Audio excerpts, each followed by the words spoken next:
आज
आप इस कार्यक्रम में आप सभी का हार्दिक स्वागत है। जैसे कि आप जानते हैं कि ये गोपाल कृष्ण स्वामी महाराज जी, हम इतने लगते हैं कि आज हमारे बीच में उनकी डिसाइपल हरदेश शक्ति विशाखा माता जी उपस्थित हैं। आज ये हमें मानवता के महत्व के बारे में बताएंगी। वैसे बेसिकली ये एक डेंटिस्ट हैं, पर इन्होंने गुरु और कृष्ण की कृपा में जीवन अपना सारा समर्पित किया है। तो आज ये हमें कुछ बताएंगी जीवन के महत्व के बारे में, और हम सबका मिलके हरे कृष्ण महामंत्र से इनका स्वागत करते हैं। हरे कृष्णा कृष्णा कृष्णा हरे हरे, हरे राम राम राम हरे हरे। हरे कृष्णा। हरे कृष्णा। तो आज सभी का आप सबका ही स्वागत है इस प्रोग्राम में। बहुत बहुत शुक्रिया देती हूँ माता जी का। इको कर रही है ना, इको कर रही है।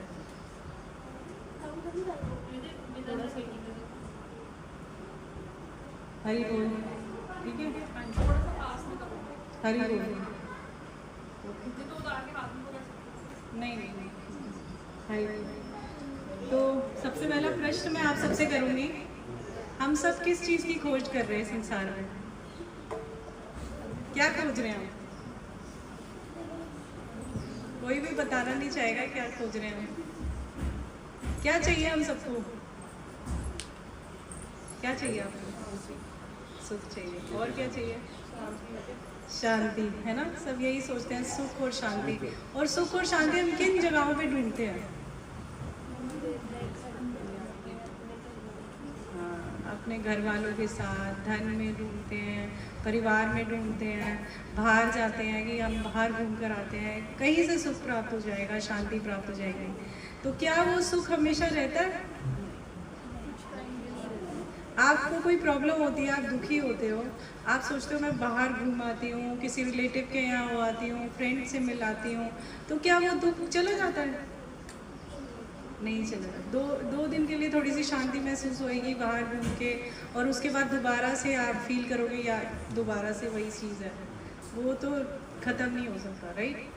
तो कभी सोचा है कि सबसे बड़ा दुख क्या है संसार में? सबसे बड़ा दुख, सबको अपना दुख सबसे बड़ा लगता है, लेकिन क्या लगता है? कोई बताएगा सबसे बड़ा दुख क्या है? बोलो बोलो। यस, एक्सपेक्टेशन से तो दुख आगे बढ़ते ही हैं, बट सबसे बड़ा दुख है जन्म, मृत्यु, जरा, व्याधि, birth, death, old age and disease. जन्म सबसे बड़ा दुख है। देखा ना, जब गर्भ में संतान होती है तो उसको कितना कष्ट होता है। वो उल्टा लटका होता है बच्चा, बच्चे को कीड़े काट रहे होते हैं। कैसे बच्चा बाहर आ जाए तो कैसे उल्टा लटका सकते हो? नहीं कर सकते। तो गर्भ में भी उसको बहुत तकलीफ होती है, और जब बाहर आता है तो भी तकलीफ होती है ना।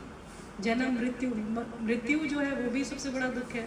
कहते हैं बहुत सारे बिच्छू काटते हैं हजारों में जब देह त्यागता है इंसान। और जरा व्याधि, बुढ़ापा दुख है। बुढ़ापा है कि नहीं? हम बूढ़े हो रहे हैं, क्यों हो रहा है ऐसा? बीमारी आ रही है, बीमारी दुख है। तो ये सबसे बड़ा दुख है, जन्म मृत्यु जरा व्याधि। कभी किसी ने सोचा कि ये दुख है? नहीं सोचा। अब इसका सॉल्यूशन क्या है? ये भी किसी ने नहीं सोचा कि सॉल्यूशन क्या है। हम अपनी मटेरियल भौतिक प्रॉब्लम्स के सॉल्यूशन ढूंढते आ रहे हैं। मेरे पास घर नहीं आ रहा, परिवार का सुख नहीं है, मैं इस पंडित के पास चली जाऊँ, उस पंडित के पास चली जाऊँ, कुछ कर लूँ, संसार में सुख मिल जाए, करते हैं ना।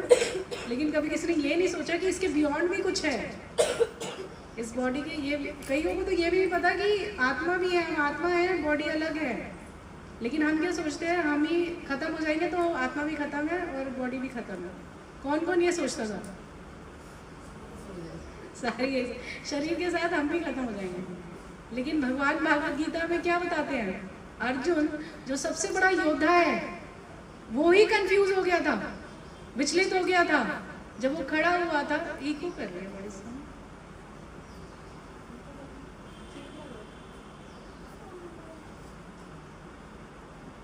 हरि बोल। अर्जुन क्या है? सबसे बड़ा योद्धा। हाँ, और वो बिविल्डेड हो गया, विचलित हो गया कि क्या क्या होगा। मैं अपने परिवार को नहीं मार सकता, अपने भाई बंधुओं को नहीं मार सकता। लेकिन भगवान ने उसको सिखाया, भगवान ने उसको समझाया कि तुम आत्मा हो, शरीर नहीं हो। ये शरीर के कारण तुमको दुख लग रहा है। हाँ, ये मन हमें दुख देता है। हमारे दो शरीर हैं, किसी को पता ही नहीं होगा। एक स्थूल शरीर है, एक सूक्ष्म शरीर है। स्थूल शरीर जो ये पंच भौतिक वस्तुओं से बना हुआ जो अभी दिख रहा है, इसके अंदर सूक्ष्म देह है जो मन, बुद्धि और अहंकार से बनी हुई है। और उस मन, बुद्धि और अहंकार में कौन कैद है? आत्मा। तो ये मन हमसे कार्य कराता है, मन हमें दुख पहुंचाता है। वो कहते हैं ना, मन कर रहा है ये खाने का, मन कर रहा है घूमने का। मन हमसे एक अलग आइडेंटिटी है। मन के कारण ही हम सुख भोग रहे हैं संसार में, और मन के कारण ही दुख भोग रहे हैं। तभी भगवान कहते हैं कि अर्जुन इस मन को संयम में करो, तभी तुम जो है इस संसार को पार कर पाओगे। और भागवत की गीता क्या है? It's a manual for life. Manual है गीता। ये क्या है? हम किस तरह अपने जीवन को जिए। जिस प्रकार हमें फ्रिज के साथ गाइड मिलती है कि कैसे चलाना है, टीवी के साथ गाइड मिलती है कैसे चलाना है, ये हमारे जीवन के मैनुअल है कि हमने जीवन को कैसे चलाना है, जिससे हम क्या है बहुत इजीली, स्मूथली इस संसार को पार कर पाए। ये संसार क्या है? भव सागर है। भव सागर है जो जन्म मृत्यु जरा व्याधि से भरा हुआ है। अब कोई कहता है कि हमें भगवान ने यहाँ क्यों भेजा फिर? कष्ट पाने के लिए क्यों भेजा? क्योंकि हम इंडिपेंडेंट रहना चाहते थे, भगवान से अलग रहना चाहते थे। और भगवान भी कहते हैं कि अपनी मर्जी से मेरे पास आओ, मैं ज़बरदस्ती नहीं करूँगा। और जब दुख आते हैं तो कई लोग तो नास्तिक ही बन जाते हैं, लेकिन कुछ लोग जो है भगवान की तरफ जुड़ जाते हैं। और तब उन्हें समझ में आता है कि क्या असली चीज़ है, संसार में कुछ नहीं रखा। ऐसे ही एक स्टोरी आती है। एक बार एक राजा होता है, वो वन में जा रहा होता है शिकार के लिए। जब वो शिकार के लिए घोड़े पर जा रहा होता है तो उसके पीछे एक शेर पड़ जाता है, एक टाइगर। जब शेर पड़ जाता है उसके पीछे तो वो अपने घोड़े को भगाने लगता है और वो गिर जाता है, घोड़े से गिर जाता है और उसका जो धनुष होता है वो घोड़े पर ही रह जाता है।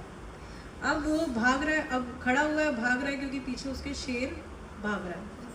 अब भागते भागते भागते क्या हुआ, झाड़ियों में उसका पैर फंस गया और वो एक खाली कुएं के अंदर गिर गया। जब वो गिरा तो वहाँ दो टहनियाँ थी, वो टहनियों पे वो उसने उसको पकड़ लिया, टहनियों को पकड़ लिया। टहनियों को पकड़ा और उस पर लटका हुआ है वो। इमेजिन एक कुआं है और उस पर टहनियों पे वो लटका हुआ है। अब वो ऊपर देख रहा है, ऊपर शेर जो है उसका इंतज़ार कर रहा है। शेर उसको देख रहा है और वो देख रहा है नीचे, नीचे क्या है, सर्प, सांप है, बहुत सारे सांप हैं और वो सांप हिस हिस कर रहे हैं। साइड पे देख रहा है तो टहनियों के साइड पे 2 चूहे हैं, काला और सफ़ेद। वो चूहे उस लकड़ी को कुतर रहे हैं। अब वो टहनी पे, जिस टहनी पे लटका हुआ है तो हिल रही है। अब उन 2 टहनियों के बीच में एक मधुमक्खी का छत्ता है और उनमें से हिल रहा है, क्योंकि तो मधुमक्खियाँ उसमें से बाहर निकल रही हैं और मधुमक्खियाँ उसको काट रही हैं।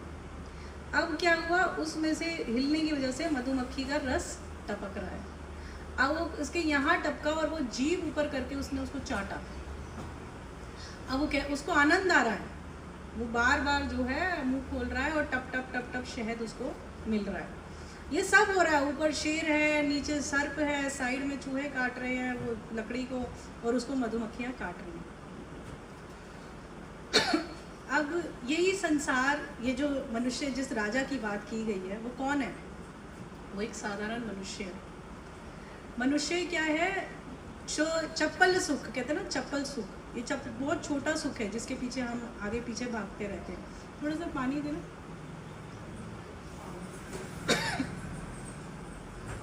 तो वो शेर कौन है? शेर है मृत्यु, जो हमें चेज कर रही है, किसी भी वक्त आ सकती है, किसी का कोई निश्चित नहीं है। डेथ इज चेजिंग अस, वो है ना इस बुक का टाइटल, डेथ इज अनस्टॉपेबल। हम मृत्यु को रोक नहीं सकते, मृत्यु कभी भी किसी की भी आ सकती है। और गुरबानी में कहते हैं ना, सबको आई बारी है, किसी को भी आ सकती है। लाइन में लगे हुए हैं, किसी की पहले आ रही है, किसी की बाद में आ रही है, सबको आई बारी है।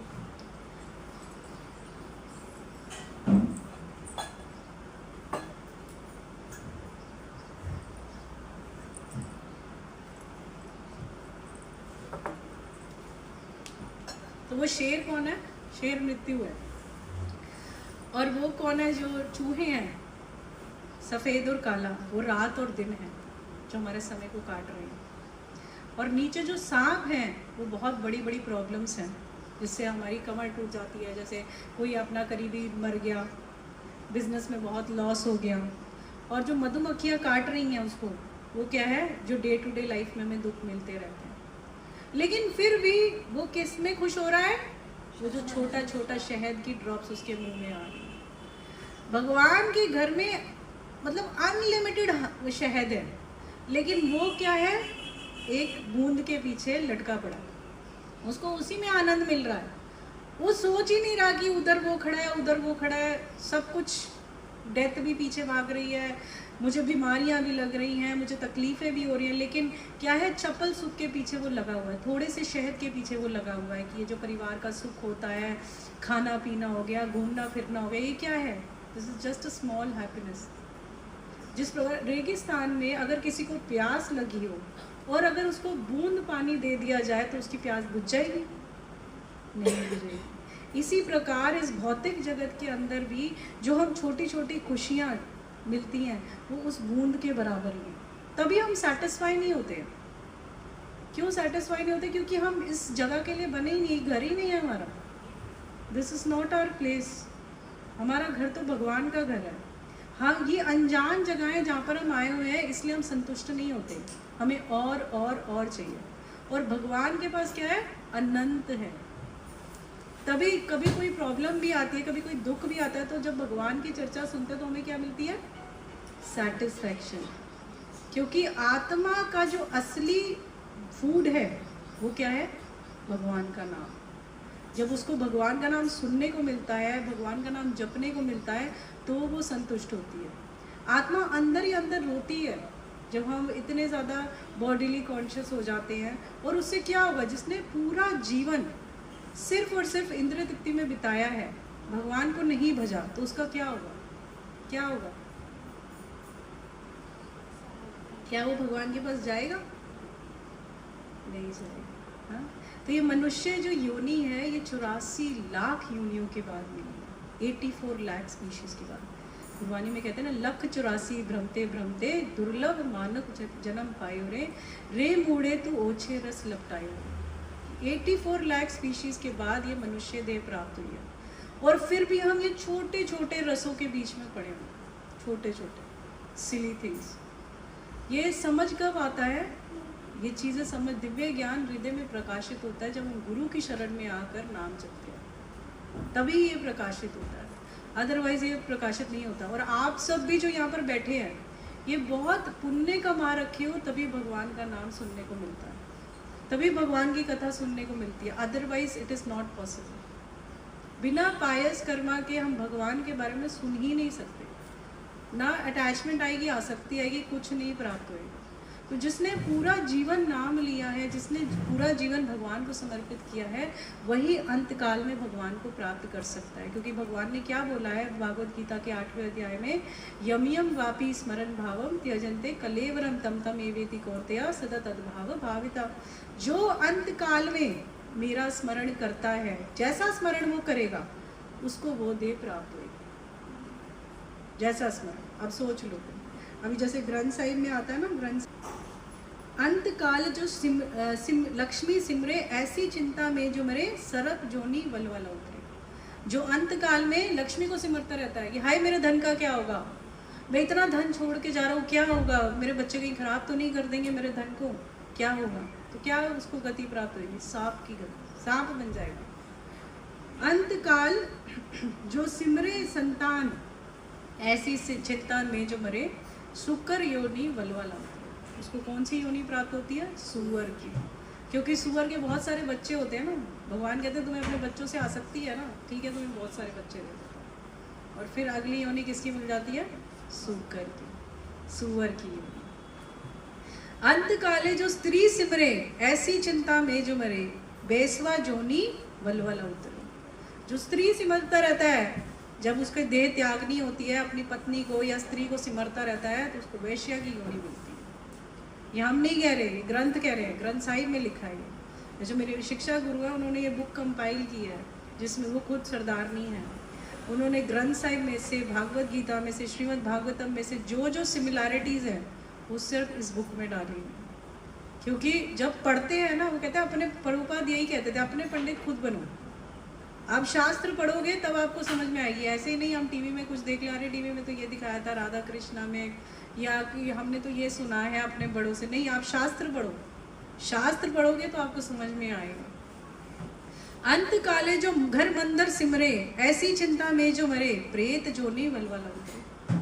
जो घर मंदिर सिमरता रहता है, हाय मेरे घर का क्या होगा, वो क्या है, उस घर में ही प्रेत बन के घूमेगा। ये भगवान कह रहे हैं। भरत महाराज की कथा आती है श्रीमद् भागवतम में। भरत, राजा भरत जो होते हैं, जिनके नाम से ये पूरे प्लैनेट का नाम भारतवर्ष पड़ा था, वो कौन थे, बहुत बड़े राजा थे, ऋषभ देव के पुत्र थे, सबसे बड़े पुत्र थे, 100 पुत्र थे ऋषभ देव के। ऋषभ देव भगवान के अवतार कहे जाते हैं श्रीमद् भागवतम में। और उन्होंने अपने 100 पुत्रों को क्या दिया था जाते वक्त, जब वो वर्णाश्रम, जब संन्यास ले रहे थे, तो ऋषभ देव ने क्या बोला था, तपो दिव्यम पुत्र ही लिखा कि तपस्या, मनुष्य जीवन मिला है तपस्या के लिए मिला है, इंद्रिय तृप्ति के लिए नहीं मिला है मनुष्य जीवन। ये जीवन जो है ये व्हीकल है भगवान तक पहुंचने के लिए। इसको व्यर्थ मत वो करो, वेस्ट मत करो। It is very precious. जिस प्रकार किसी को डायमंड की मूल ना पता हो और उसको आप डायमंड दे दो, वो तो उसको जरकन समझेगा, ये जरकन है। लेकिन जिसको डायमंड पता है कि हाँ ये डायमंड है, तो उसको बड़े तिजोरी में रखेगा, ध्यान से रखेगा। और वैसा ही ये मनुष्य देह है, बहुत मुश्किल से प्राप्त होता है। ऐसा नहीं कि मनुष्य देह मिला है तो अगला भी मनुष्य देह ही मिलेगा। वही है ना, जिस प्रकार आपका पूरा जन्म जीवन देखा जाएगा, आपके जीवन जैसा आपने जिया है उसकी अगली योनि आप तैयार कर रहे हो। जो भी आप कर रहे हो, अगली योनि आप अपनी ही ड्रॉ कर रहे हो कि क्या बनोगे आप। तो भरत महाराज जो थे, जब पूरा राज्य वाज्य छोड़कर वो चले गए, अपने बेटे को देकर वो फॉरेस्ट में चले गए, वन में चले गए भजन करने के लिए, भगवान का सिमरन करने के लिए। और वहाँ जब वो वन में रहने लगे तो जो नित्य कर्म जो होता है वो सब कर रहे थे, जो साधना थी वो सब कर रहे थे। एक दिन वो एक नदी के पास, सरस्वती नदी के पास गए और वहाँ उन्होंने हाथ वगैरह धो रहे थे और देखा कि एक हिरणी जो कि प्रेग्नेंट थी वो भागती हुई आ रही है, उसके पीछे एक शेर पड़ा हुआ है, वो भागती हुई आ रही है और वो जंप करती है उस रिवर को पार करने के लिए। उसी टाइम उसका गर्भपात हो जाता है और उसका बच्चा गिर जाता है पानी में और वो आगे गिर जाती है केव के अंदर और मर जाती है। अब वो बच्चा पकड़ लेते हैं भरत महाराज। अब वो कहते हैं कि इसका क्या होगा, ये बेचारा क्या होगा, इसका तो ये तो खा जाएगा, कोई इसको बड़ा जानवर खा जाएगा। लगता है भगवान की यही इच्छा है कि मैं इसको संभालूं, इसको पालूं। अब भरत महाराज उसको अपनी कुटिया में ले गए, अपनी ड्यूटी समझ के उसको अपनी कुटिया में ले गए। उसका पूरा पालन पोषण कर रहे हैं, उसको खिला रहे हैं, उसको पिला रहे हैं, बहुत अच्छे से ध्यान रख रहे हैं। लेकिन क्या हुआ, भरत महाराज जो कि एक बहुत बड़े राजा थे, अपना सब कुछ त्याग कर वो आए थे, अपना राज्य, अपने पुत्र, अपने बच्चे, सब कुछ त्याग के आए थे। और क्या हुआ, उनकी हिरण से आसक्ति हो गई। वो सारा टाइम हिरण के बारे में, हिरण ने खाया, हिरण को कहीं भी जाएंगे लेकर जाएंगे उसको साथ में बिठाएंगे। वो कुछ वो कर रहे हैं, स्मरण कर रहे हैं, तो वो हिरण आगे पीछे घूमेगा, उसको चेस्टाइज करेंगे, उसको डांटेंगे, उसको प्यार करेंगे। मतलब उनका सारी जो कॉन्शियसनेस है ना, हिरण की तरफ हो गई। हर टाइम वो हिरण के बारे में सोचते थे। अब एक दिन वो हिरण कहीं चला गया, अब वो कह रहे हैं कि वो हिरण आया क्यों नहीं, वो ढूंढ रहे हैं। श्रीमद् भागवतम में इसकी कथा आती है कि 5th कैंटो में वो ढूंढ रहे हैं इसको, हिरण को, कहाँ गया। अब वो चंद्रमा पागलों की तरह बिहेव कर रहे हैं, चंद्रमा से पूछ रहे हैं, पेड़ों से पूछ रहे हैं, क्या तुमने देखा उस हिरण को, उसको कोई खा तो नहीं गया। और ऐसी ही सोच में उन्होंने देह को त्याग दिया। और अगला जीवन किसका प्राप्त हुआ, हिरण। क्यों हिरण का प्राप्त हुआ, क्योंकि वो हिरण के बारे में सोच रहे थे। अभी पढ़ा ना, अंतकाल है जो सिमर संतान, अंतकाल मतलब जो जैसा स्मरण करेगा अगली देह उसको वैसी ही प्राप्त होगी। सोचो, वो भाव की स्टेज में थे, बहुत उच्च कोटि के भक्त थे भरत महाराज, लेकिन आसक्ति हो गई एक हिरण से, और क्या बन गए फिर वो हिरण। तो सोचो, हम तो बहुत कहीं भी स्टैंड नहीं करते हैं, भरत महाराज तो बहुत होते। तो अब भगवान तभी कहते हैं, जैसे भगवान के साथ आसक्ति बढ़ेगी, संसार के साथ आसक्ति घटेगी, वाइस वर्सा है। भगवान के साथ आसक्ति कैसे बढ़ेगी, भगवान का नाम जप करके, भगवान के भक्तों का संग लेके। कलयुग में भक्ति अकेले की ही नहीं जा सकती, कलयुग में भक्ति जो है भक्तों के संग में ही हो सकती है, क्योंकि अकेला जो मन है ना वो बहुत परेशान करता है, मन बहुत भागता है। जब जप करने बैठते हैं तो मन इधर उधर कहाँ चला जाता है, कितनी स्पीड से भागता है मन। हाँ, अभी मुझे ये बनाना था, किचन में ये काम करना था, वो काम है ना, भागता है ना। तो भरत महाराज जो है डियर की जब डियर बन गए वो, लेकिन भगवान की कृपा से हिरण की देह में भी उनको याद था कि मैंने क्या गलती कर दी पिछले जन्म में, मैंने एक हिरण के साथ मोह डाल लिया और मैं हिरण ही बन गया हूँ। अब वो क्या करते थे, एक साधु के आश्रम के बाहर ही रहते थे और सूखी पत्तियां खाते थे और कुछ नहीं, हमेशा उस साधुओं के आश्रम के बाहर खड़े रहते थे। और क्या हुआ, जब उन्होंने हिरण की देह त्यागी भगवान का स्मरण करते हुए, तो अगला जीवन वो एक ब्राह्मण के घर में जन्म लिए, जड़ भरत के नाम से। अब उनका जड़ भरत नाम क्यों पड़ा, क्योंकि वो अपने आप को प्रेजेंट करते थे कि वो बोलते नहीं थे, पागल की तरह अपने आप को प्रेजेंट करते थे कि ना मैं सुनता हूँ ना बोलता हूँ। तो सबको लगता था ये तो पागल है, मंद बुद्धि है। वो जान के ऐसे करते थे कि मेरी किसी के साथ आसक्ति ना बने, जो गलती मैंने अपने पिछले जीवन में करी है वो इस जीवन में गलती ना हो। और वो हमेशा भगवान का चिंतन करते थे। तो जड़ भरत जो है, और फिर उनको भगवान, जड़ भरत के जीवन में जो 3rd लाइफ टाइम है उनका, उसके बाद उनको भगवत प्राप्ति हुई। तो भगवान का सिमरन बहुत ज़रूरी है, बिना भगवान के सिमरन के हमको कुछ नहीं प्राप्त हो सकता। क्या ये सब चीज़ें हमारे साथ कौन लेके जाता है, क्या कोई धन लेके अपने साथ जाता है? 1 रुपया अपने साथ नहीं लेके जाता। अलेक्जेंडर द ग्रेट जब मरा था तो उसने क्या बोला था कि मेरे ये हाथ बाहर रखना, ताकि लोगों को पता चले कि मैं कुछ साथ में नहीं लेके जा रहा। आप अपना शरीर तक साथ में नहीं लेके जाते तो धन संपत्ति, अपना बच्चे, पति कैसे साथ लेके जाओगे? वो एक राजा की एक एनालॉजी वाली स्टोरी आती है कि एक राजा की 4 पत्नियां होती हैं। वो अपनी 4थी पत्नी से बहुत प्यार करता होता है, और तीसरी पत्नी से भी करता होता है, दूसरी से भी करता होता है, पहली से बिल्कुल नहीं करता होता। चौथी पत्नी जो होती है ना, उसको बहुत वो हार श्रृंगार अच्छे से अच्छी चीज़ देता है, उसको पूरा सजा सजू के रखता है उसको। जो उसकी तीसरी पत्नी होती है, उसको वो क्या करता है, नेबर्स में शो करता है कि ये देखो कितनी अच्छी है, सबको शो ऑफ करता है उसका। और जो दूसरी पत्नी है, उससे सलाह लिया करता होता है, कोई भी कार्य करना होता है, कोई प्रॉब्लम में फंस जाता है, उससे सलाह लेता है। लेकिन पहली पत्नी को वो इतना इम्पोर्टेंस नहीं देता होता। अब उस राजा की मृत्यु आती है, तो वो राजा कहता है मेरे पास 4 पत्नियां हैं, उसको डर लग रहा होता है। तो अपनी चौथी पत्नी को बुलाता है, क्या तुम मेरे साथ अगले जीवन में चलोगी? चौथी पत्नी स्ट्रेट फॉरवर्ड मना कर देती है, नहीं मैं तो नहीं जाऊंगी, और चली जाती है वहाँ से। फिर वो अपनी तीसरी पत्नी से पूछता है कि क्या तुम मेरे साथ चलोगी? तुमने मेरे को हमेशा, मैं तुम्हें हर जैसे सबके सामने तुम्हें ले जाता था, क्या तुम मेरे साथ चलोगी?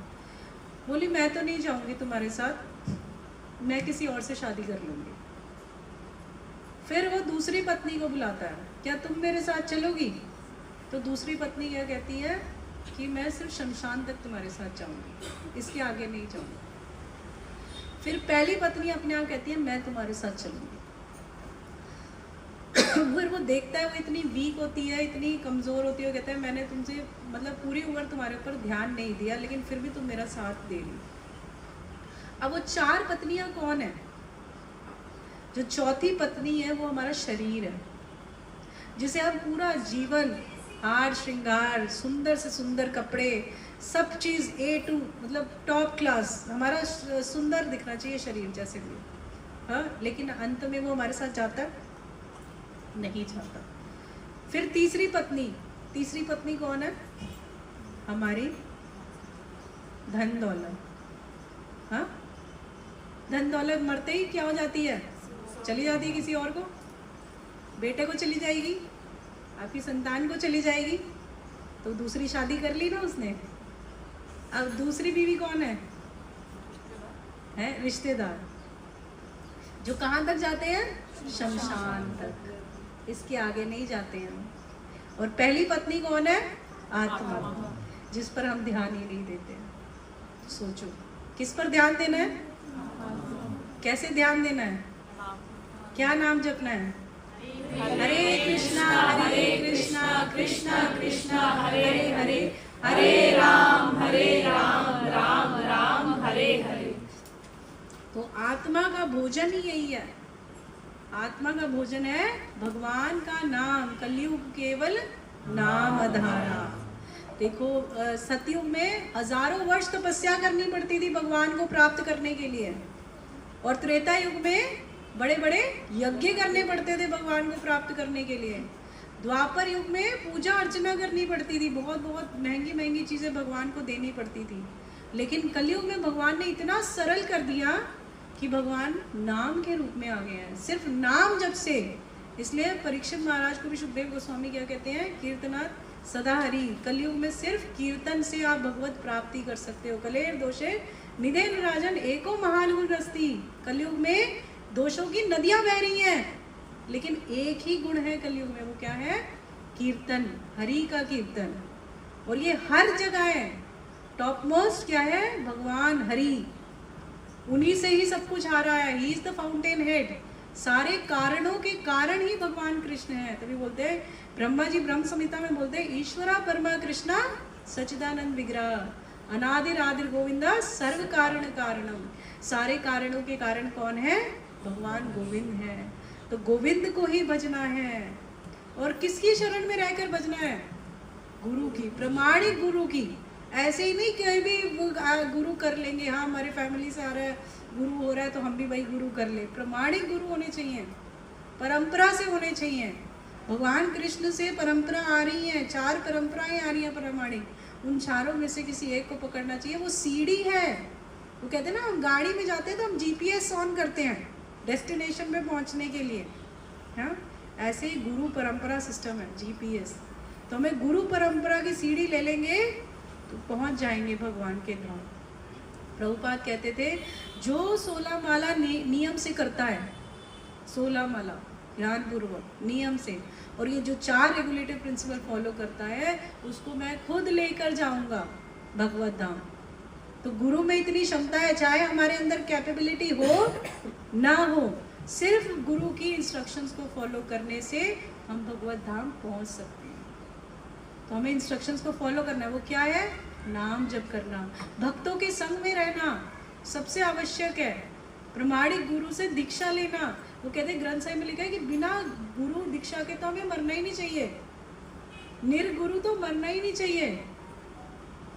गुरु होना चाहिए, प्रमाणिक गुरु होना चाहिए, जिसकी शरण में रहकर हम नाम जपे और वही प्राप्त करवाएंगे, वही लेकर जाएंगे, हमारा हाथ पकड़ के वही भगवान के पास लेके जाएंगे। बिना गुरु के हम जा ही नहीं सकते। ऐसे गुरु ग्रंथ साहिब में आता है, गुरु प्रसादी भक्ति उपजाए, ऐसे चैतन्य चैतामृत में भी आता है, ब्रह्मांड भ्रमिते कोनो भाग्यवान जीव, गुरु कृष्ण प्रसादे पाए भक्ति लता बीज।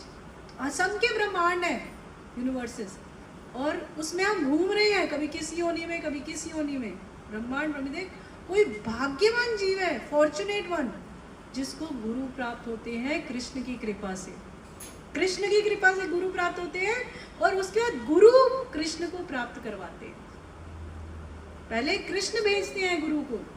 जिसके अंदर जिज्ञासा होगी ना कि मुझे गुरु चाहिए, उसको गुरु मिलेंगे ही मिलेंगे। आपके अंदर जिज्ञासा होना आवश्यक है। जिज्ञासा होगी और जैसे आप होगे वैसा ही गुरु मिलेगा। आप सिंसियर हो तो आपको गुरु भी सिंसियर मिलेगा। तो यहाँ बोले गुरु प्रसादी भक्ति उपजाए। तो भक्ति जो है अपनी स्ट्रेंथ पे नहीं होती है, गुरु की कृपा से होती है। कृपा से होती है। जब गुरु की कृपा होती है तब भक्ति होती है। गुरु बिन घोर अंधारा, तो आत्मा जो है अंधकार में पड़ी है, अज्ञानता में पड़ी है, जिसके पास गुरु नहीं है। लेकिन जिसके जीवन में गुरु आ जाता है उसके जीवन में रोशनी ही रोशनी भर जाती है। सतगुरु दाता हर नाम का प्रभु आपे मिलवाए। कह रहे हैं सच्चा गुरु भगवान का नाम देता है और वो गुरु भगवान ही देते हैं। कहने का मतलब है भाई भगवान डायरेक्ट नहीं मिल सकते हमको भगवान डायरेक्ट नहीं मिल सकते। हमको भगवान जो है गुरु के थ्रू ही मिल सकते हैं। अब भगवान खुद आए, जब कृष्ण भगवान खुद आए तो गुरु थे ना उनके, संदीपनी मुनि, हाँ राम के अवतार में तब भी थे ना गुरु उनके। तो क्यों ऐसे किया? वो तो खुद जगत गुरु है। हमें दिखाने के लिए कि without the guidance of Guru, without the shelter of गुरु हम नहीं पहुंच सकते उनके पास। भागवत गीता में भी भगवान क्या कहते हैं 4.34 में, तद विधि प्रदीपतेन परिप्रश्नेन सेवया उपदक्षन्ति ते ज्ञानम ज्ञानिनास तत्वदर्शिना। कि गुरु के पास जाओ, प्रमाणिक गुरु के पास जाओ, जिज्ञासा करो, सबमिसिव वे में उनकी सेवा करो, उनसे प्रश्न करो मेरे जीवन का उद्देश्य क्या है, मुझे क्या करना चाहिए जिससे मुझे मेरा ये जीवन सफल हो जाए। चैलेंजिंग मोड में नहीं होना चाहिए, सबमिसिव मोड में होना चाहिए। सेवा करनी है और सेवा भी कृपा से ही प्राप्त होती है। तो जो नाम जप करता है ध्यान पूर्वक, उसको गुरु की शरण मिलेगी और सेवा भी मिलेगी, भक्तों का संग भी मिलेगा। और फिर देखना कोई प्रॉब्लम्स भी आती है ना जीवन में, वो बहुत प्यार से टैकल हो जाती है, क्योंकि भगवान खुद खड़े हो जाते हैं। वो कहते हैं संता के कारज आप खलवे। तो भगवान खुद खड़े हो जाते हैं अपने भक्तों को प्रोटेक्ट करने के लिए। भगवान कहते हैं मैं बायस नहीं हूँ, मैं पार्शियल नहीं हूँ, मैं सबके लिए इक्वल हूँ। लेकिन भगवान क्या कहते हैं, मैं भक्तों के अधीन हूँ, मेरे को भक्त मेरे बहुत प्रिय हैं। तभी भगवान जो है अपने भक्तों की स्पेशल केयर करते हैं। तो हम चाहते हैं हमारी भी स्पेशल केयर करें कि नहीं? कौन कौन चाहता है कि हमारी स्पेशल केयर करें? तो फिर उसके लिए क्या करना पड़ेगा? हाँ, और क्या करना पड़ेगा? सेवा करनी। किसके शेल्टर में रह के करनी पड़ेगी? और सब यहाँ से बाहर निकल के भूल जाएंगे। तो ये बिल्कुल हमें हमेशा सोचना चाहिए कि हमें अपनी आत्मा के लिए कार्य करना है। इस देह को उतना ही ध्यान देना है जितना जरूरी है, लेकिन ओवर कॉन्शियस किसके लिए होना? अपनी सोल के लिए, अपनी आत्मा के लिए। और तब देखना आपके कार्य सारे बनते जाएंगे। भौतिक सुख भी प्राप्त होएगा और आध्यात्मिक सुख भी प्राप्त होएगा। और सुदामा को सब कुछ दे दिया भगवान ने, दिया ना। वो कहते बिन मांगे सब कुछ देता है वो, बिना मांगे। शर्त ये है कि उसको सरेंडर करना पड़ेगा। भगवान क्या कहते हैं भागवत गीता के कंक्लूजन में, सर्वधर्म परित्याज्य माम एकम शरणम व्रज अहम त्वं सर्वपापेभ्यो मोक्षयिष्यामि मा शुचा। कहते हैं सारे धर्मों को त्याग कर मेरी शरण में आ जाओ। कंडीशन नहीं है, शरण में आना पड़ेगा मेरी, उसके बाद मैं तुम्हें सारे पापों से मुक्त कर दूंगा। मा शुचा, चिंता मत करो, चिंता मत करो। तो जो भी भगवान के शेल्टर में आ जाता है, भगवान उसको क्या देते हैं? अभय। अभय मतलब फियरलेसनेस, उसको डर नहीं लगेगा। जो भगवान का भक्त बन जाता है उसको अभय मिल जाता है, वो डरता नहीं है। फिर तो हम छोटी छोटी प्रॉब्लम्स हमारी लाइफ में आती है, हम विचलित हो जाते हैं, हाय क्या होगा, अब क्या होगा। लेकिन एक डिवोटी कभी विचलित नहीं होता, एक भक्त कभी नहीं होता। प्रहलाद को देखो, प्रहलाद को हिरण्यकश्यपु ने, अपने सगे पिता ने उसके साथ क्या नहीं किया। उसको पहाड़ से गिरा दिया, उसको आग में जलाने के लिए उसको बिठा दिया, उसको सांपों के बीच में फेंकवा दिया, उसको हाथियों के बीच में खड़ा कर दिया, लेकिन वो डरा नहीं, वो डरा नहीं। उसको पता था मेरे हरि हैं, हरि हैं और रक्षा करने। भगवान भी टेस्ट लेते हैं। जब वो इतनी ऊंचाई से गिरता था तब तक उसको नहीं पकड़ा, जब तक वो 6 इंच ऊपर नहीं था, कि ये टेस्ट करते हैं मेरे पे पूरा फेथ है कि नहीं इसको। और फिर क्या किया, वो कहते, भगवान कहते हैं कि श्रद्धावान भजते मां, जिसको श्रद्धा है मेरे पर, अटूट श्रद्धा कि हाँ मैं इसके लिए खड़ा हूं, फिर तो उसके मारे न्यारे हैं। तो इतनी श्रद्धा कैसे आती है? साधु संग में आती है। जब हम भक्तों के संग में रहते हैं ना, तब हमारा फेथ स्ट्रांग होता है, तब श्रद्धा संग होती है, और फिर हमारा स्मरण भी अच्छा होता है। श्रवणम कीर्तनम स्मरणम, और स्मरण सबसे जरूरी है। तो लेकिन भक्ति की शुरुआत कहाँ से होती है? श्रवण से। हमारे लिए हर चीज के लिए समय होता है। अगर हमें कोई बोल दे ना सुबह 4 बजे हमें कोई 10 लाख रुपए पेमेंट आ रही है, तो हम पूरी रात नहीं सोएंगे कि हाँ पेमेंट आनी है, पेमेंट आनी है, पेमेंट आनी है। और अगर हमें भी बोलते हैं सुबह उठ के हमने नाम जप करना है, तो हम नहीं उठते हैं। हाँ नहीं उठते हैं, क्या करना है, थोड़ी देर बाद, थोड़ी देर बाद, थोड़ी देर बाद सोच लो। फिर अपना हमें खुद ही पता लगना चाहिए कि हम किसके लिए ज़्यादा कॉन्शियस हैं, अपने शरीर के लिए या अपनी आत्मा के लिए। और क्या करेंगे हम, सब चले जाएगा, फिर अगला शरीर प्राप्त होएगा। बस करोड़ों सालों, करोड़ों योनियों में घूम घूम कर आए हैं और फिर दोबारा वही कर रहे हैं। प्रहलाद महाराज यही कह रहे थे जब नरसिंह भगवान ने उनसे पूछा प्रहलाद को कि प्रहलाद तुमने इतना दुख झेला है मेरी वजह से, बताओ तुमको क्या चाहिए। प्रहलाद ने पहले तो बोला कि मैं कोई बिजनेस नहीं कर रहा, मैं तो आपकी भक्ति कर रहा हूँ, मुझे आपसे कुछ नहीं चाहिए। फिर प्रहलाद ने बोला मुझे तो इनके लिए दुख होता है जो अपना जीवन व्यर्थ कर रहे हैं, मुझे अपनी चिंता नहीं है। एक भक्त को अपनी चिंता नहीं होती, एक भक्त को बाकी लोगों को देख के चिंता होती है जो भगवान का स्मरण चिंतन नहीं कर रहे कि इन सब का क्या होगा। ये दया का, असली दया का भाव ये है। असली दया का भाव ये नहीं कि हाँ हम भूखों को खाना खिला दें, कपड़े बांट दें, वो भी है। लेकिन असली दया है कि इस दलदल में से इनको बाहर कैसे निकालें, कि इनका ये जो परमानेंट दुख है जन्म मृत्यु का, ये परमानेंटली खत्म हो, ये बार बार जन्म ही ना ले, दुखों में ही ना पड़े। ये सबसे बड़ा दया का भाव है। इसलिए हम पुस्तक वितरण करते हैं। क्यों करते हैं? ताकि पढ़े और इनको समझ में आए। अभी हम बोल रहे हैं तो नहीं समझ, आधा घंटा बाहर निकलेंगे समझ में आएगा, उसके बाद सब भूल जाएंगे। होता है ना ऐसे। जब किसी की मृत्यु होती है, शमशान में जाते हैं तो सबको लगता है हाय जीवन तो बहुत अस्थाई है, हमने भी एक दिन चले जाना है, ऐसी ऐसी बातें करते हैं। लेकिन जैसे ही शमशान से बाहर निकलते हैं दोबारा से वैसे ही बन जाते हैं, सब अपने अपने कार्यों में लग जाते हैं। होता है कि नहीं होता? तो रोज अपने आप को टटोलना चाहिए कि मैं किस लिए यहाँ आया हूँ, मेरे जीवन का उद्देश्य क्या है, मुझे क्या करना चाहिए कि मुझे वो लक्ष्य प्राप्त हो। और गति एक ही है, वासुदेव। और वो जिसको पता लग गया कि भगवान ही सब कुछ है, उसका पार हो जाएगा जीवन। भगवान कहते हैं जन्म कर्म च में दिव्यम एवं यो वेति तत्वता त्यक्त्वा देहम पुनर्जन्म नेति मामेति सो अर्जुना। भगवान कहते हैं मेरा जन्म और कर्म दोनों ही दिव्य है, और जो ये जान जाता है वो इस भौतिक संसार में दोबारा देह प्राप्त नहीं करता है, ये देह त्यागने के बाद। तो भगवान हमें उपाय दे रहे हैं कि हम दोबारा कैसे इस भौतिक जगत में ना आए। उनका जन्म के बारे में जानकर, उनके कर्म के बारे में जानकर, वो कैसे पता चलेगा? वो श्रीमद् भागवतम का अध्ययन करने से, उसको सुनने से, उसको पढ़ने से हमको पता चलेगा कि हमारे जीवन का उद्देश्य क्या है, हमें भगवान कैसे थे। जब हम भगवान के चरित्र के बारे में सुनते हैं, भगवान के चरित्र के बारे में पढ़ते हैं, तो हमारा आनंद बढ़ता ही चला जाता है। कहते हैं आनंद बुद्धि वर्धनम, वो आनंद बढ़ता ही चला जाता है। फिर इस भौतिक संसार के छोटे छोटे सुख में आपको अनुभव नहीं होगा आनंद। जो जिसको एक बार हायर टेस्ट लग गया ना, वो लोअर टेस्ट के पीछे नहीं भागेगा।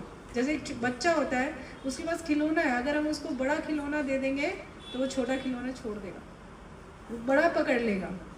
इसी प्रकार जब हमें भगवान की भक्ति का रस का अनुभव लग जाता है, तो वो छोटे जो भौतिक सुख है ना, वो हमको हैप्पीनेस नहीं देते थे, फिर वो आनंद नहीं देते। जो भगवान के कीर्तन में, भगवान के भक्तों के संग में आनंद मिलता है, वो फिर आनंद नहीं देते। आप पूछिए रुचि माता जी से दीप्ति माता जी से, आपके साथ में लाइव एग्जाम्पल है। मेरी क्या कहता है, गुरु महाराज की, गुरुदेव जी की। ये देखो, इसमें भी यही लिखा ना, अंत काल नारायण सिमरे, ऐसी चिंता में जो मरे, बदती त्रिलोचन ते नर मुक्ता पिताम्बरु वाक्य। कह रहे हैं कि अंत काल में जो नारायण को सिमरता है, ऐसी चिंता में जो मरता है, उसको पिताम्बर कौन मिलते हैं? नारायण प्राप्त होते हैं। हरि हरि नाम जपंते आ, कछु कहे न जमकाल, नानक मंतन सुखी होए, अंते मिले गोपाल। जो हर हर नाम जपता है, हरि का नाम जपता है, अंत काल में उसे गोपाल मिलते हैं। उसको यमराज हाथ नहीं लगाता। जैसे अजामिल की कथा आती है कि अजामिल जो होता है एक ब्राह्मण होता है, और उसकी शादी भी हुई होती है, जवान ब्राह्मण होता है, और उसके पिता जो है उसको फूल कलेक्ट करने के लिए, पूजा के लिए भेजते हैं वन में। और वो वन में जाता है पुष्प एकत्रित करने के लिए, और वहाँ पर वो क्या देखता है? सोचो, इंद्रियाँ, भगवान ब्राह्मण है वो, लेकिन फिर भी इंद्रियाँ कैसे भागती है हमारी। तो वो देखता है, वैश्या को देखता है किसी पुरुष के साथ, और उसका मन जो है विचलित हो जाता है उस वैश्या को देखकर, और उसके बाद वो वैश्या को देखता है, उसी पर ही चिंतन करने शुरू हो जाता है कि उस वैश्या से मुझे विवाह करना है। अपनी पत्नी है उसकी, लेकिन इंद्रियां कितनी बलशाली हैं, वो इंद्रियां भाग रही हैं, वो वैश्या पे अटक गई हैं। अब वो कह रहा है मुझे वैश्या से ही विवाह करना है। और अब क्या करता है? वो अपनी पत्नी को, अपने माँ बाप को छोड़ देता है और उस वैश्या के साथ विवाह कर लेता है। अजामिल अब वैश्या के साथ विवाह कर लेता है। वैश्या को पालने के लिए उसे सारे गलत कार्य करने पड़ते हैं। वो चोरी करता है, डकैती करता है, शराब पीने लग जाता है, मांस खाने लग जाता है, जो भी गलत कार्य होता है वो सब कर रहा होता है अजामिल। और वो अपनी भक्ति भूल जाता है, जो भी कर रहा होता है पहले वो सब कुछ भूल जाता है। अब वो 80 इयर्स का बुढ़ा हो जाता है, तब उसकी 10वीं संतान होती है जिसका नाम वो नारायण रखता है। 80 साल में 10वीं संतान होती है। अब वो अपने पुत्र से इतना अटैच्ड होता है, इतना अटैच्ड होता है कि सारा टाइम नारायण उठो, नारायण बैठो, नारायण खा लो, नारायण नारायण नारायण भी बोल रहा है ना। भगवान कहते हैं कि नाम जो जानते हुए अनजाने में जैसे भी जपेगा उसको फल मिलेगा ही मिलेगा। मजाक में भी बोलेगा ना, अरे ये तो हरे कृष्णा वाले आ गए हैं, तो भी उसको पुण्य मिलेगा नाम जप का। अब वो तो अनइंटेंशनली बोल रहा, बेटे का नाम है। तभी पहले के ज़माने में बच्चों के नाम भगवान के नाम से रखे जाते थे। आजकल टेढ़े मेढ़े नाम रखते हैं क्योंकि हम लोग को अक्ल नहीं थी ना लेकिन पहले के ज़माने में इसीलिए रखा जाता था कि इसी बहाने भगवान का नाम निकलता रहे मुझसे। और क्या है, वो बोल रहे नारायण उठो, नारायण बैठो, नारायण खा लिया, नारायण नहा लो, सारा टाइम उसी का ही चिंतन, और नारायण नारायण नारायण नारायण नारायण। अब क्या हुआ, जब उसकी मृत्यु आई तो 3 यमदूत, भयानक भयानक, श्रीमद् भागवतम में डिस्क्रिप्शन दे रखी है कि किस प्रकार वो दिखते हैं। लेकिन क्या बोला यहाँ पर कि जो हरि का नाम जपता है उसे यमराज हाथ नहीं लगाता। जो ये कंठी धारण करता है, जो ये तिलक धारण करता है, उसको भी यमराज हाथ नहीं लगाता। यमदूत उसको हाथ नहीं लगा सकते, इतना वो है। तो वो अजामिल जो है वो डर गया। 2 ही दूत आते हैं लेने के लिए, या तो विष्णुदूत या तो यमदूत। तो जो भक्त नहीं है उसको तो विष्णु वो यमदूत आते हैं लेने के लिए, लेकिन जो भक्त है उसे विष्णु दूत आते हैं लेने के लिए। अब वो यमदूत आ गए, 3 भयानक उसके सामने खड़े हो गए। अब जब सामने खड़े उसको देख रहे हैं, उसकी आत्मा को खींच रहे हैं शरीर के अंदर से, तो वो डर गया और डर के मारे उसी का ही नाम निकलता है जिससे हम बहुत ज़्यादा आसक्त होते हैं। और कई बच्चे मम्मी मम्मी कुछ होता है मम्मी, है ना, जबकि हमारा नाम क्या निकलना चाहिए? कृष्णा कृष्णा, कुछ भी हो जाए कृष्ण का नाम निकलना चाहिए। तो वो बोला नारायण, जोर की बोला नारायण नारायण। अब नारायण बोला, उसी टाइम विष्णु दूत प्रकट हो गए।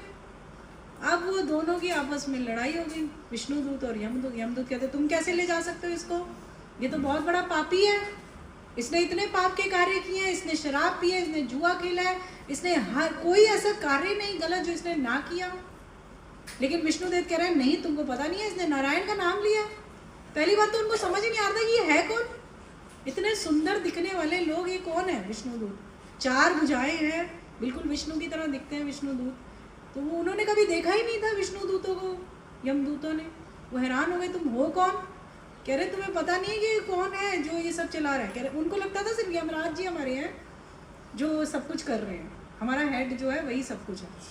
तो कह जाके पूछो यमराज से। अब वो गए यमराज के पास और पूछा कि ये कौन थे, ये 3 सुंदर सुंदर पुरुष कौन थे?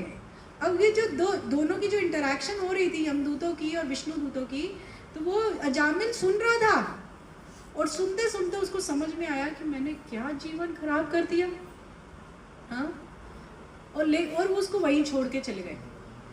अब उसी टाइम जो है वो वहाँ से निकल गया हरिद्वार और 6 महीने उसने तपस्या करी और फिर 6 महीने बाद वही विष्णुदूत उसको लेने के लिए आए। बिना सिमरे भगवान को प्राप्त नहीं हो सकते।